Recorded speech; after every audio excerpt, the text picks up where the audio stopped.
प्रिय भक्तों नमस्कार। ओम नमः शिवाय। हर हर महादेव। राधे राधे। आप सभी लोगों का स्वागत है दोस्तों, आज की कहानी बहुत ज्यादा ज्ञानवर्धक और अचानक धन प्राप्ति का मूल मंत्र है। आज किस वीडियो में हम बात करेंगे आखिर औरत का सा अंग बेशर्म होकर दबाने या चूसने से अचानक अपार धन की प्राप्ति होती है। लोग औरत का कौन सा अंग दबा और चूसकर अमीर बन जाते हैं। जो भी मनुष्य औरत का यह अंग दबाता या चूसता है उसके घर में माँ लक्ष्मी का हमेशा वास रहता है और माँ लक्ष्मी की कृपा दृष्टि उन पर सदैव बनी रहती है। तो दोस्तों, आज की इस वीडियो में हम बताएंगे कि औरत का वह कौन सा अंग है जिसे हर पुरुष को दबाना या चूसना चाहिए, लेकिन इससे अपनी पूरी सच्ची श्रद्धा से कमेंट बॉक्स में हर हर महादेव ओम नमः शिवाय जरूर लिखें। साथ ही चैनल को सब्सक्राइब अवश्य कर दें। हे लक्ष्मी माँ, जो भी इस चैनल को सब्सक्राइब करें और इस वीडियो को लाइक करें, उसके घर में कभी भी धन की कमी ना रहे, उसका पूरा परिवार हमेशा हंसता मुस्कुराता कुशल मंगल रहे। दोस्तों, एक बार की बात है, एक गांव में शिव नाम का आदमी रहता था। दोस्तों, शिव अपनी पत्नी से बहुत ज्यादा परेशान था क्योंकि उसकी पत्नी हमेशा बात बात पर उसे ताने मारा करती थी। तुम्हारे पास है ही क्या, घर में खाने के लिए तक नहीं रहता है। मित्रों, उसके घर में बिल्कुल कंगाली छा गई थी। एक भी रुपया नहीं था और उसके घर में खाने के लिए एक भी दाना नहीं था। मित्रों, एक तो घर में खाना नहीं, ऊपर से पत्नी के क्लेश से वह आदमी बिल्कुल परेशान हो गया था। उसे समझ नहीं आ रहा था कि मैं क्या करूं। मित्रों, एक दिन की बात है, शिव अपने घर से बाहर एक सुनसान रास्ते में निकल गया। वह सुनसान रास्ते में चल ही रहा था, तभी उसको अचानक एक संत तपस्या करते हुए मिले। वह उनके पास जाकर बैठ गया।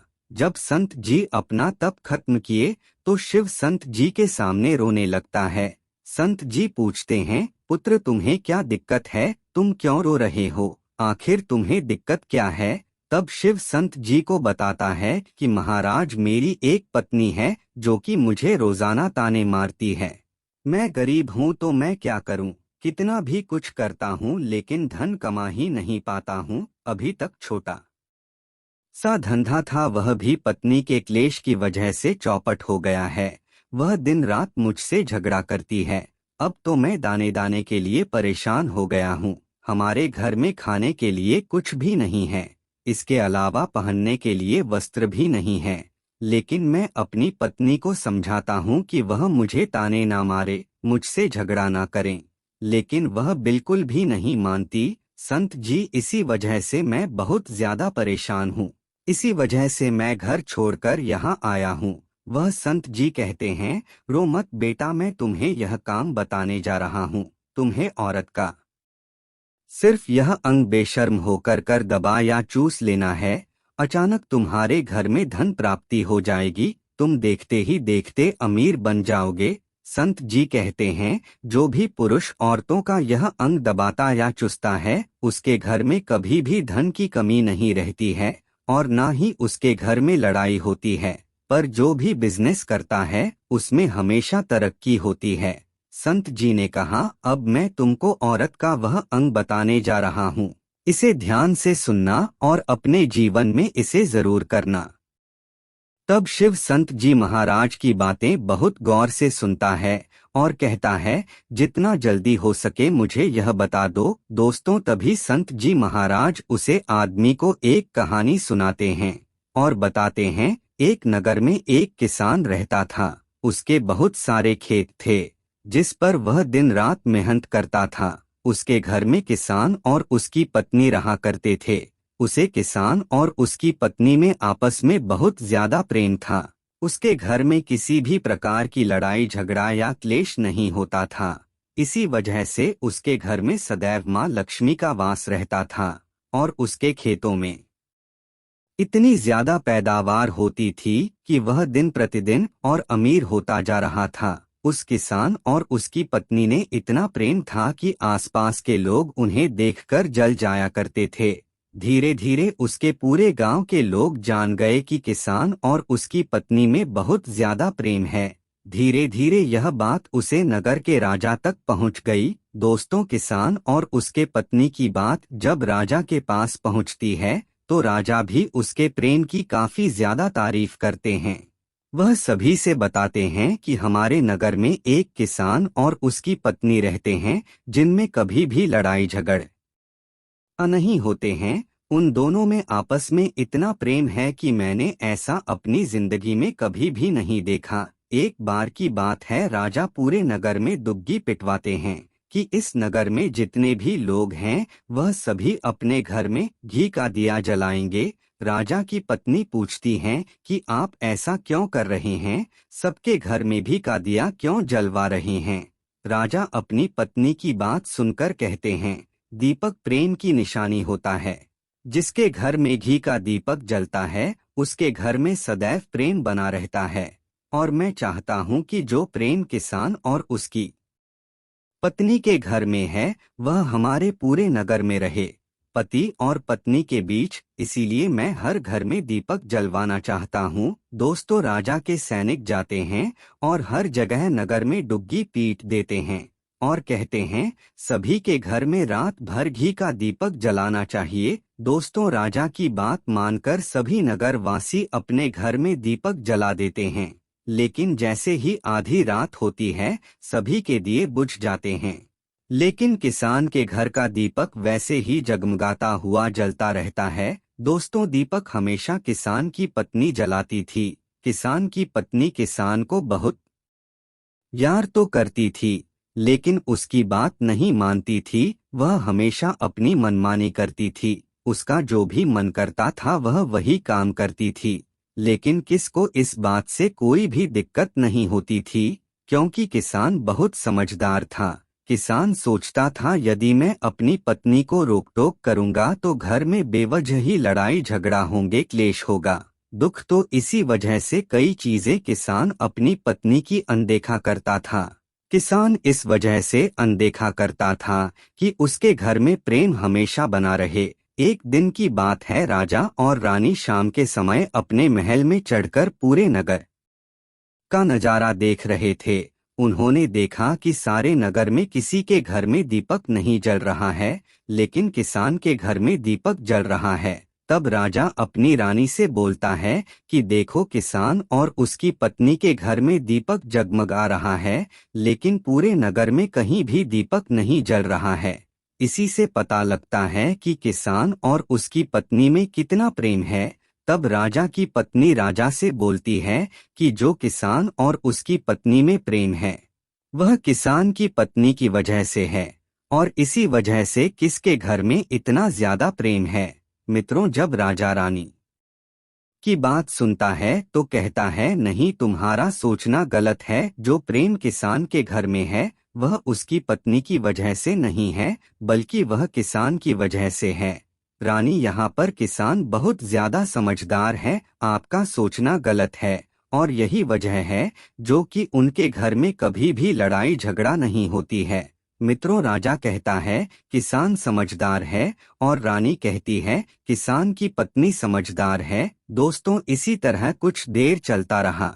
राजा कह रहे थे किसान समझदार है, रानी कह रही थी किसान की पत्नी समझदार है। इसी बात को लेकर राजा और रानी के बीच काफी झगड़ हो गया। इसके बाद रानी ने राजा की दाढ़ी उखाड़ ली और राजा ने रानी को उठाकर झोटवा पकड़ के पटका। इसके बाद राजा कहता है हम लोगों को झगड़ा करने की जरूरत नहीं है, क्यों ना हम किसान और उसकी पत्नी की परीक्षा ले ले। सारा दूध का दूध और पानी का पानी हो जाएगा। लड़ाई करने के बाद इस बात पर राजा और रानी दोनों सहमत हो गए और दोनों की परीक्षा लेने के लिए तैयार हो जाते हैं। तब राजा अपने महल में जाता है और एक पुरुष सैनिक को बुलाता है और पुरुष सैनिक से बोलता है कि तुम किसान के पास जाओ और जो जो प्रश्न मैं तुमसे बोल रहा हूँ वह तुम सेठ को बोल देना। वह पुरुष सैनिक बोलता है ठीक है महाराज। वह पुरुष सैनिक राजा की बात सुनकर किसान के पास जाता है। उसे समय किसान की पत्नी खेतों में गई थी लेकिन किसान की कुछ तबीयत ठीक नहीं थी, इस वजह से वह खेतों पर नहीं गया था। इस समय पुरुष सैनिक किसान के घर पहुंच जाता है और किसान से कहता है, मैं राजदरबार से आया हूं, राजा साहब ने मुझे भेजा है।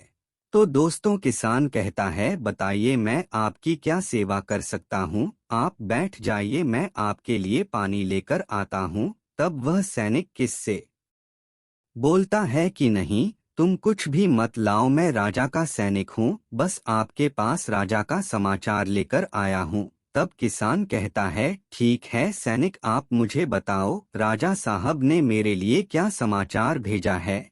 सैनिक कहता है, किसान, राजा साहब ने यह बोला है कि यदि तुम अपनी पत्नी को छोड़ देते हो तो राजा जी आपको बहुत सारे हीरे जवाहरात और साथ में तुम्हारे जमीन से 2 गुना ज्यादा जमीन राजा जी आपको गिफ्ट में देंगे। इसके अलावा राजमहल का आधा हिस्सा भी आपको दिया जाएगा। लेकिन जो सेठ ने जवाब दिया वह सुनने लायक है। सेठ ने कहा, राजा जी अपना पूरा राजमहल मुझे क्यों न दे दे, लेकिन मैं अपनी पत्नी को नहीं छोड़ूंगा। जाओ और अपने राजा से कह दो किसान ने ऐसा कहा है। सैनिक जाता है और राजा को सारी बातें बताता है। इस समय रानी वहां पर सैनिक की बात सुन रही थी। सुनने के बाद रानी ने कहा, आपने किसान की तो परीक्षा ले ली है, लेकिन किसान की पत्नी की परीक्षा नहीं ली है। इस तरह से हम कैसे पता कर सकते हैं कि कौन समझदार है। इसके बाद रानी ने कहा, अब मैं भी किसान की पत्नी की परीक्षा लेना चाहती हूँ। जब दोनों की परीक्षा हो जाएगी तभी पता चलेगा कि कौन समझदार है। फिर रानी ने भी एक सैनिक बुलाया और कहा कि मेरी बात किसान की पत्नी को बोलना, और याद रखना यह बात तभी बताना जब किसान वहां पर ना हो। सैनिक ने पूछा कि रानी क्या बात बतानी है, वह तो बताओ। तो रानी ने सैनिक को सारी बात बता दी। सैनिक किसान के घर जाता है और उसके घर में आवाज लगता है। तो उसके घर से किसान की पत्नी निकल कर आती है। कहती है, बताओ क्या हुआ, क्यों ढिंढोरा पीट रहे हो। तो सैनिक ने कहा कि मैं राजमहल से आया हूँ, मुझे रानी ने भेजा है। किसान की पत्नी ने कहा, बताओ किस लिए आए हो। तब सैनिक ने कहा, रानी ने बोला है, यदि तुम अपने पति किसान को मार देती हो तो आपको बहुत सारे हीरे जवाहरात रानी आपको देंगी, और साथ में राजमहल का आधा हिस्सा भी आपको मिलेगा। इसके अलावा जितनी भी आपकी जमीन है वह तो आपकी रहेगी ही, लेकिन उसका 2 गुना जमीन भी रानी आपको देगी। यह बात सुनकर किसान की पत्नी तैयार हो जाती है।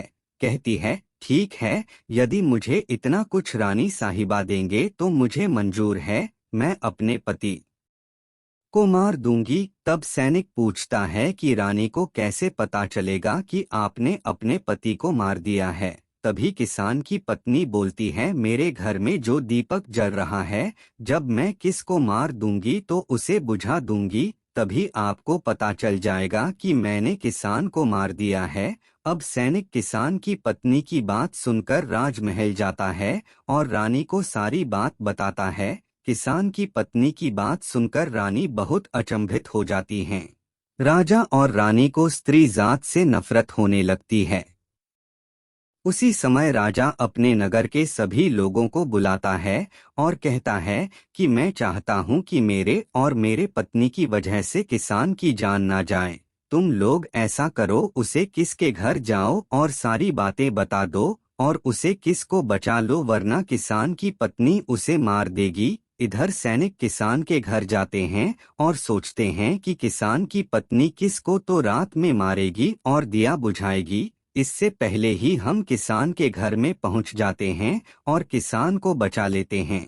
मित्रों, जैसे ही राजा के सैनिक किसान के घर पहुंचते हैं तो देखते हैं कि किसान तो मरा पड़ा हुआ है। तो सैनिक किसान की पत्नी से बोलते हैं कि तुमको तो किसान को रात में मारने के लिए बोला गया था, लेकिन आपने अभी किसान को क्यों मार दिया।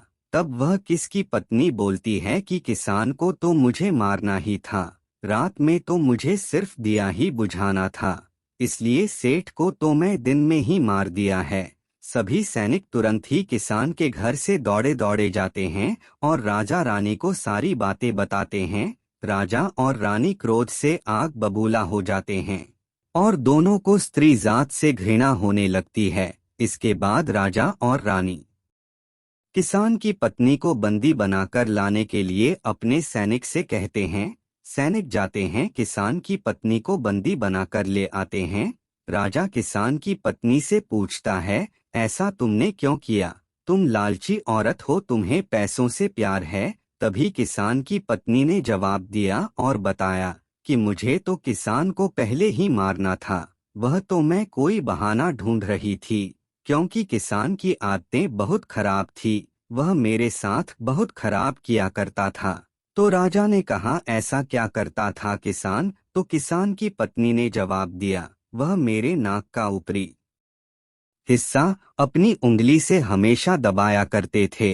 इसके अलावा किसान एक काम और मेरे साथ करता था, वह है किसान मेरे कान का पिछला हिस्सा अक्सर अपनी जीभ से स्पर्श किया करता था, मतलब चाटता था।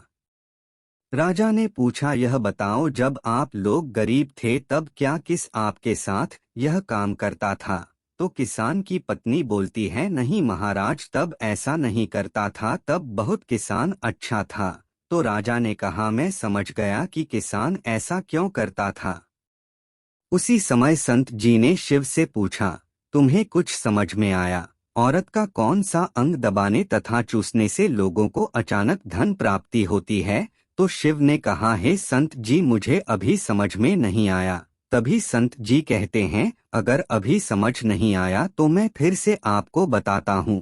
किसान अपनी पत्नी के साथ पहला काम करता था, वह है उसके नाक के ऊपरी हिस्से को अपने उंगली से दबाता था। तो जिस भी मनुष्य के घर में पैसों की इल्लत है, उसे अपनी उंगली से औरत के नाक के ऊपरी हिस्से को जरूर दबाना चाहिए। दोस्तों, औरत के नाक के ऊपरी हिस्से को बहुत ही शुभ माना जाता है। औरत के उसे अंग पर मां लक्ष्मी का वास होता है। इसी वजह से जो यह काम करता है वह हमेशा धनवान पुरुष बन जाता है।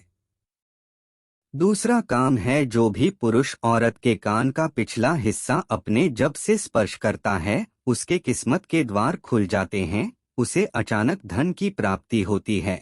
ऐसा इसलिए होता है क्योंकि औरत के कान के पिछले हिस्से में माता लक्ष्मी का वास होता है। जब आप ऐसा करते हैं तो माता लक्ष्मी आपसे प्रसन्न हो जाती हैं और आपको अपार धन देती हैं। और आपने एक बात तो जरूर सुना होगा, औरतें माता लक्ष्मी का रूप मानी जाती हैं। इसी वजह से इस संसार में जो भी मनुष्य यह दो पवित्र काम करता है, उसका घर धन से भर जाता है। जो कि आपने कहानी में सुना, किस भी अपनी पत्नी के साथ करता था। लेकिन आप जब भी ऐसा काम करें तब आपको अपनी पत्नी से सारी चीज बात कर करना चाहिए, अन्यथा आपके जीवन में किसकी तरह अनर्थ भी हो सकता है।